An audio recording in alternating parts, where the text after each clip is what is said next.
Salut à tous et bienvenue dans My Téléfoot avec Rudy Garcia, notre invité qui est toujours avec nous, on peut l'applaudir.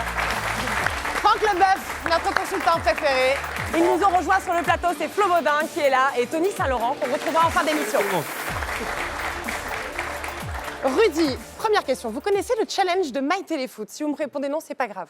Non. Alors justement, eh bien vous allez le découvrir. Nous sommes partis voir les espoirs de l'équipe de France cette semaine.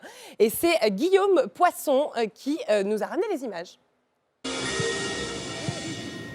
Bonjour, Adrien Rabiot au milieu de terrain, 20 ans.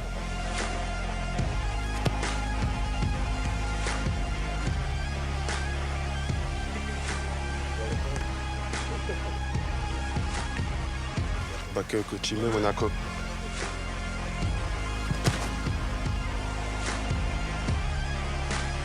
Bonjour, Aymeric Laporte, 21 ans de défenseur central.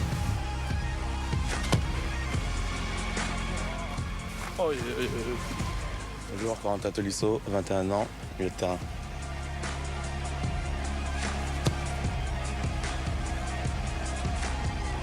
Enzo Crivelli, 20 ans.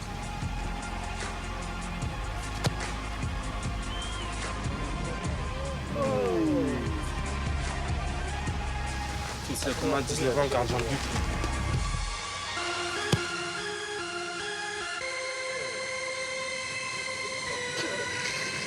Bonjour, c'est Benjamin Mendy, j'ai 21 ans, je suis défenseur gauche.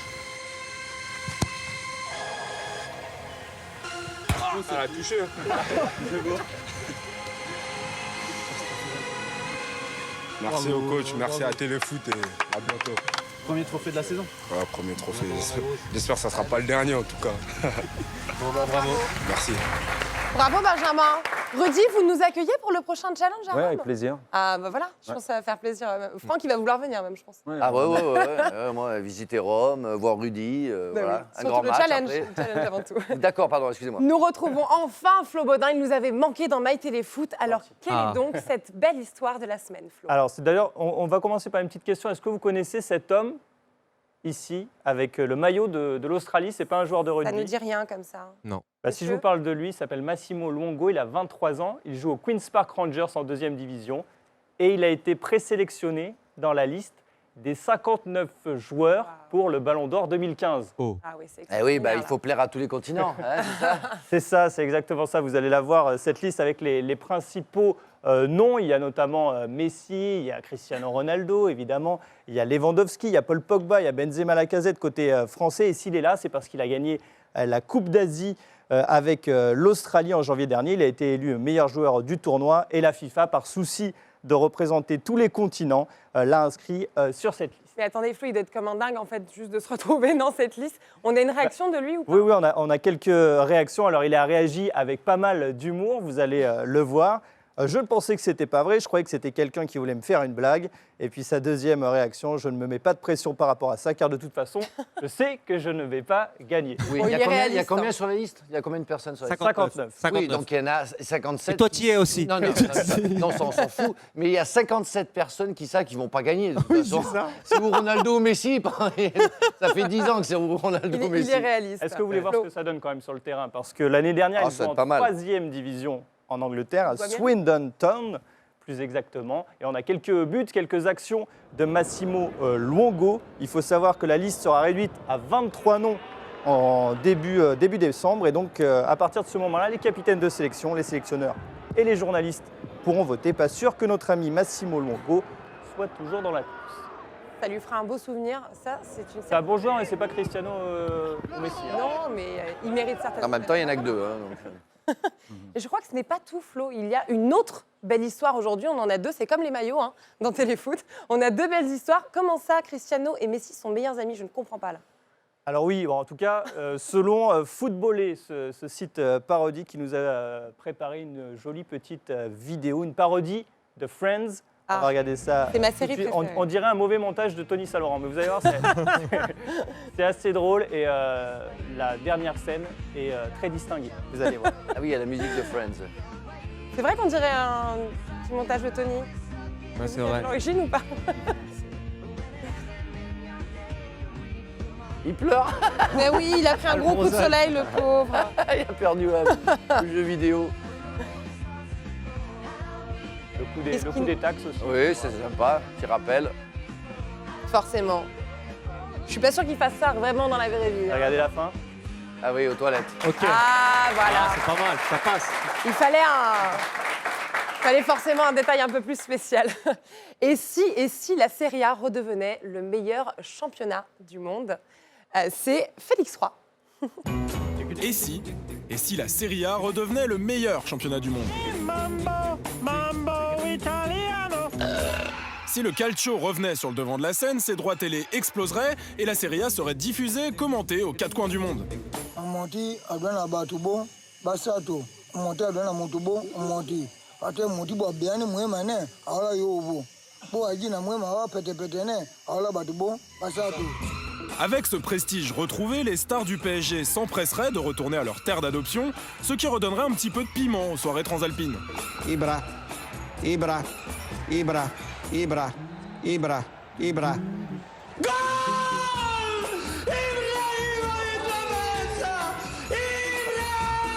Pour redresser son Milan, Silvio Berlusconi avait besoin d'argent. Il Cavaliere pourrait donc cesser de chercher des liquidités partout. Ça tombe bien, parce que là, il cherchait vraiment partout.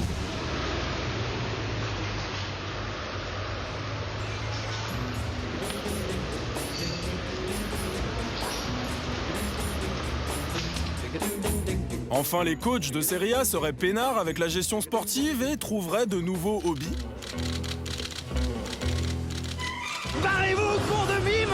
Ce comeback de la Serie A serait pour nous un juste retour des choses, car là-bas, on sait cultiver les talents avec amour et avec passion. Et ça n'a pas de prix. Waouh, belle imagination de Félix. Rudy, vous classeriez comment la Serie A comparé aux autres championnats? Cette année, beaucoup de grands joueurs qui sont arrivés dans ce championnat. Ça prouve qu'économiquement, la Serie A est en train de revenir un championnat qui a des moyens et qui redevient l'un des très bons championnats européens. On n'est pas au niveau de l'Espagne et de l'Angleterre notamment. Moi, j'aime bien le modèle allemand parce qu'ils ont tout compris, ils ont construit des nouveaux stades. Ce qu'on fait en France aussi, bien évidemment, pour l'Euro. L'Italie aurait besoin de ça, d'avoir ou un Euro ou un Mondial, ou alors, effectivement, de se mettre à construire de nouveaux stades, comme on en a l'intention, nous, à l'AS Roma, et comme c'est parti. Et Franck, le championnat le plus fort, selon vous, actuellement? C'est certainement l'Espagne. Entre l'Espagne et l'Angleterre, ça dépend des saisons. Mais je pense que cette année, depuis 2 ans, c'est l'Espagne parce qu'il y a l'émergence d'autres clubs par rapport au Real de Madrid et Barcelone avec l'Atlético et d'autres clubs qui permettent Séville en Coupe d'Europe, qui permettent d'avoir un championnat plus homogène. L'Angleterre, c'est très intéressant parce qu'on a l'impression que tout le monde peut perdre ou gagner contre tout le monde, même s'il y a quand même la suprématie de Manchester City et de Chelsea. Bon, moins de Chelsea cette année. Mais voilà. Garde un avantage. L'Espagne. Mais le seul championnat vraiment sain, c'est comme le disait Rudy, c'est l'Allemagne. Parce que et l'Italie, et l'Angleterre, et l'Espagne, ils croulent sous les dettes. Nous, on ne peut pas parce qu'il y a la DNCG. On en parlait avant l'émission. Voilà, c'est pour ça qu'on ne gagnera jamais de Champions League. Mais l'exemple, c'est l'Allemagne. Flo, les interactions, je crois que ça a bien réagi sur les réseaux sociaux. Oui, sur ben l'émission. oui, comme toujours. On va le faire avec Tony. Montrez-nous parce que ça. Je débute dans Alors. cet exercice. Ah. Est-ce qu'on va parler notamment- du maillot de Franck Leboeuf Non, ou pas par Ça contre, réagit sur quel sujet? on a parlé de l'équipe de France et notamment du milieu de terrain. Alors, vous voyez, les internautes ont donné leurs favoris, leurs Montrez-nous. préférés pour le milieu de terrain. Et c'est notamment ce trio Matuidi, Ah oui. Diarra, Pogba qui se dégage. Vous le voyez, comme nous le dit Rourou, Matuidi, Diarra, Pogba, ça a de la gueule. Voilà. Et puis pas mal de réactions aussi sur Karim Benzema, notamment sur sa mise au point. Et la complémentarité aussi, vous le Tu peux voyez. la faire la mise au point toi aussi parce que là, Avec- C'est pas gentil. Oui, il débute sur la tablette. Les interactions, c'est un enfer. Benzema, Griezmann, duo complémentaire, c'est un peu ce qu'on disait Forcément. dans l'émission. Et puis pas mal aussi de remarques sur Anthony Martial. Regardez ce que nous dit cet internaute, Anthony Martial, le nouveau crack du foot anglais et français. C'est pas faux. Je reste avec vous, Flo, pour les buzz de la semaine. Attendez, je ne comprends pas. Maradona se met au rugby. Oui, enfin, pas tout à fait. C'est simplement qu'on l'a retrouvé dans le vestiaire des Pumas après leur victoire face au Tonga, 46-15. Et comme d'habitude, Diego a fait le show. Non, c'est après.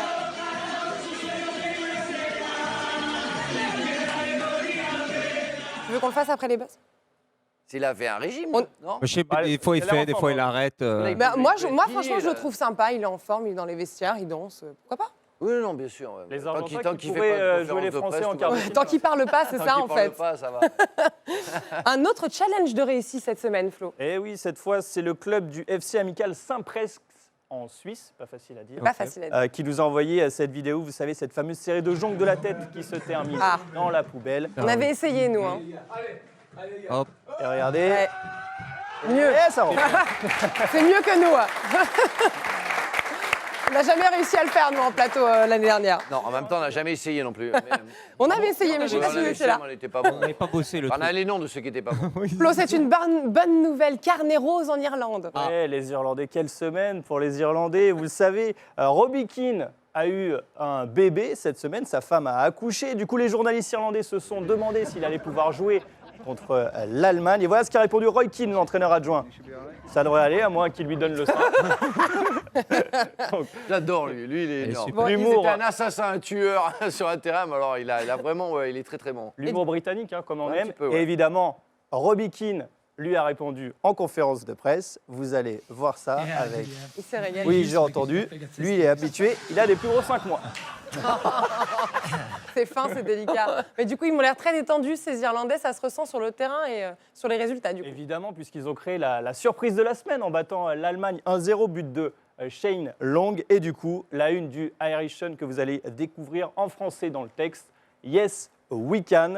Les Irlandais qui peuvent encore se qualifier pour l'Euro et rejoindre ainsi l'Angleterre, le Pays de Galles et l'Irlande du Nord. Beaucoup de pays britanniques au rendez-vous, Franck. Ah ouais, ça va être le kick and rush.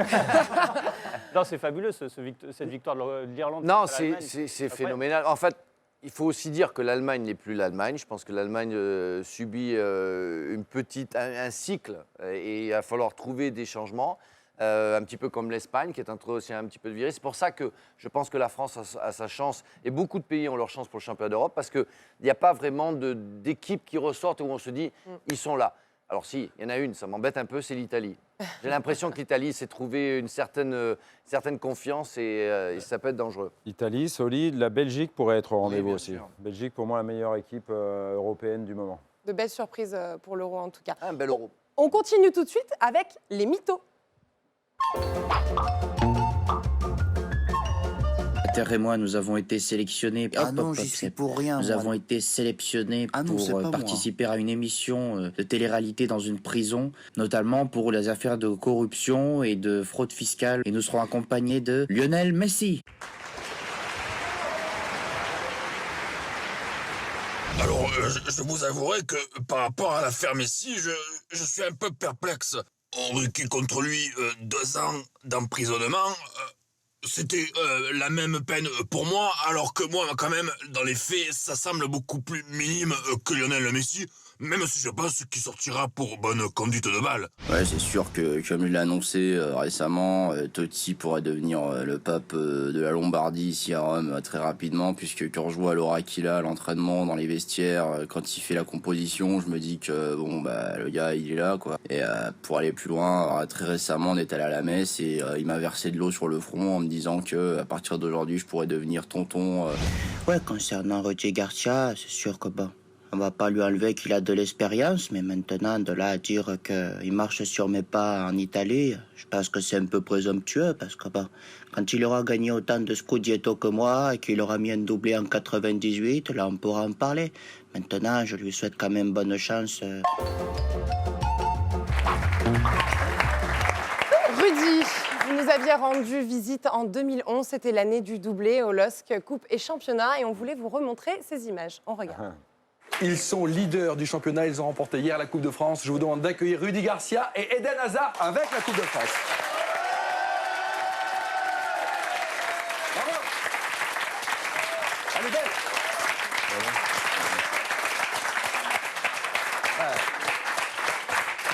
Attention, on va pas la plier. Non, c'est bon. Je vois que vous en prenez soin, c'est bien, c'est une vieille dame. Oui, Michel la vieille dame, effectivement. Rudy, c'est votre premier trophée en tant qu'entraîneur. Oui, c'est mon premier trophée. Ce qui me plaît, et c'est ce dont j'avais envie, c'est de le gagner avec ce groupe-là.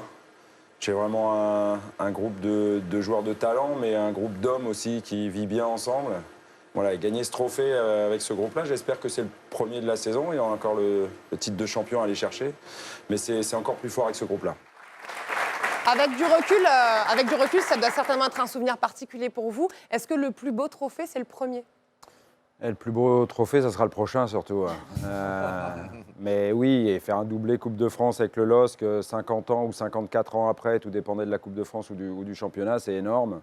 Et puis on voit effectivement que ce groupe-là, à travers les Eden Hazard, les Cabaye, il se comporte bien, quoi. Alors justement, Tullio De Melo s'est exprimé dans un média cette semaine. Il a dit qu'il avait encore beaucoup de contacts avec vous, que vous le conseillez, vous l'écoutez beaucoup.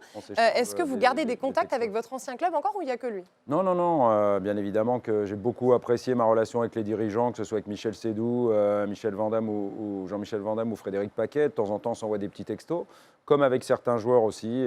Voilà, Rio Mavouba qui reste encore le capitaine du LOSC. Moi, c'est un club, bien évidemment. À chaque fois qu'il y a une journée de championnat en France, je demande le résultat du LOSC, de Saint-Etienne, de Caen, partout où j'ai joué ou alors je suis passé. Ouais. Franck, vous êtes encore proche d'un entraîneur avec lequel vous avez travaillé ? Non. Non, franchement, si, Aimé Jacquet. On se voit quelques fois. J'ai gardé contact avec un peu Ruud Gullit, qui a été mon entraîneur pendant 1 an et demi à Chelsea. Mais j'oublie pas mes pères, Michel Le Millénaire notamment, et des gens qui m'ont donné la chance d'être footballeur. C'est des gens avec qui j'aurais aimé garder des contacts. C'est quelqu'un qui ne doit pas être très fort en texto, Michel Le Millénaire. Mais voilà, oui, il y a toujours quelque chose. Je pense que c'est comme il le disait Rudy, ces joueurs à Lille ne peuvent pas réfuter le fait que Rudy leur a donné une chance extraordinaire et que s'ils sont au niveau où ils sont, c'est grâce à Rudy parce qu'il leur a fait confiance. C'est surtout grâce à eux, mais effectivement, c'est un souvenir indélébile. À chaque fois qu'on se revoit, on est le groupe qui a fait le doublé à Lille. Et oui, c'est quand même important. C'est dans l'histoire. C'est dans l'histoire. Ça a marqué les esprits, ouais. Sans transition aucune, mais un autre prix pourrait être décerné à celui qu'on va entendre, celui des prix de photomontage les plus locasses de France. Tony Saint-Laurent est avec nous. Salut à tous, salut tout le monde. Je voulais revenir cette semaine sur plusieurs informations. Alors concernant l'Euro 2016, il y a eu des qualifiés. Il y a eu des qualifiés. Oui. Qu'est-ce que je voulais dire ? L'Espagne a été qualifiée, c'était l'effervescence du côté de Madrid, comme vous pouvez le voir sur les images, c'était le feu, c'était la fête. L'Italie aussi s'est qualifiée, c'était aussi le feu et la fête. Et la Suisse aussi s'est qualifiée, c'était la folie dans Genève. Je voulais revenir aussi cette semaine sur le match de l'équipe de France, France-Arménie à Nice. Et c'est vrai que dans les tribunes, il y avait notre ami Ben Arfa qui était dans les tribunes. Et ça sentait à un moment donné, Ben Arfa, ça sent qu'il veut revenir en équipe de France et qu'il veut se mettre Didier Deschamps dans la poche. Il a aussi eu la fête. Lèche-cul. Oui, c'est ça. Mais il est motivé, il en veut. Il y avait la fête dans les tribunes et il y a eu la hola, comme vous pouvez le voir dans les images dans le stade de Nice, comme vous pouvez le voir. Regardez, c'était la fête, c'était le feu, tous les gens se sont levés. Et c'est vrai j'avais une caméra embarquée dans le stade et comme vous pouvez le voir, tout le monde n'a pas joué le jeu. Comme ce monsieur-là, comme vous pouvez le voir, regardez bien. Hop. Ah oui, d'accord. Oui. Lui, il n'a pas joué le jeu. Il y a aussi, je voulais revenir sur un entraîneur. En ce moment, c'est un petit peu tendu. Vous en aviez parlé, Charlotte, il y a à peu près 15 jours. C'est Mourinho qui a fait une sortie avec Safi. Et Safi, on a beaucoup parlé de son décolleté. Et c'est vrai qu'il y avait un petit peu trop les projecteurs sur Safi. Et Mourinho, il n'aime pas trop ça. Il aime bien qu'il y ait les yeux rivés sur lui. Donc aussi, il s'est féminisé. Vous pensez vraiment qu'il est bien fait comme ça Oui, mais si, il est à côté métrosexuel. Il a des pectoraux. Il a même rajouté des vrais pectoraux. Il y a eu aussi un bisou cette semaine. Je ne sais pas si vous l'avez vu, il y avait Rihanna du côté du Parc des Princes. Et en fin de match, elle a fait le fameux bisou avec Kevin Trapp. Il l'a même mis sur son compte Instagram. Il est playboy, Trapp, quand même. Ouais, il est playboy. Et c'est vrai que aussi, Franck, t'es playboy, t'as fait le bisou et t'as posté une photo sur Instagram. Pourquoi la banane ? Pourquoi ? Tu ne veux pas faire plus simple ? Je sais pas. Et il y a aussi, j'ai trouvé aussi une autre photo sur un compte Instagram. Et si on peut me la dézoomer, parce que aussi, il y avait notre ami Michel dans les parages. Allez, je vous souhaite à tous une excellente semaine. Merci beaucoup. Ah, c'est terrible. Nous arrivons au terme de cette émission de My Téléfoot. Retrouvez le rugby à 17h45 contre l'Irlande. La France, les Bleus aussi à 20h45. Et merci Rudy Garcia, surtout d'être venu nous voir. Merci de votre accueil et de votre invitation. C'est vraiment un grand plaisir de vous avoir avec nous. Franck Leboeuf, merci beaucoup. Flo, Tony, merci. Et je vous souhaite un bon week-end à tous.